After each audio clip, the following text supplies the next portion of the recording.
মিথ্যা মেসেজ করে মানুষের কাছে পাঠাচ্ছে। আমি নাকি বলেছি এই সিএতে নাগরিকত্ব হবে না। যদি এরা দেখাতে পারে যে আমি বলেছি সিএতে নাগরিকত্ব হবে না, আমি সঙ্গে সঙ্গে আমার এমএলএ পদ ত্যাগ করে চলে আসবো। এইরকম কথা আমি বলবো?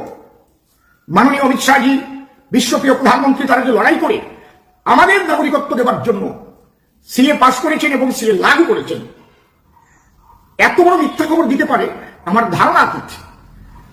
বিশেষ করে ওরা আমাকে ফোন করেছিল, আমি বললাম সিএর সুফল পাওয়া আরম্ভ হয়ে গেছে। আমি ধন্যবাদ জানাই আমার নওশাদ সিদ্দিকী ভাইকে, তিনি আমার সতীর্থ। আমি তাকে জড়িয়ে ধরে দেখলে এমনি না, তাকে বুঝাতে আমি সক্ষম হয়েছি যে মুসলিম ভাইদের সিএতে কোনো অসুবিধা নেই এবং মুসলিম ভাইরা একদম নীরব, ভেরি ভেরি এক্সেলেন্ট। আমি তাদের আসসালামু আলাইকুম জানাই, সমস্ত মুসলিম সমাজকে। তারা জানে তারা এদেশের নাগরিক, তাদের নাগরিকত্ব নিয়ে কোনো সমস্যা নেই। এবার আমরা বুঝে নেব বস্তুরা। আমার বাবা আমাকে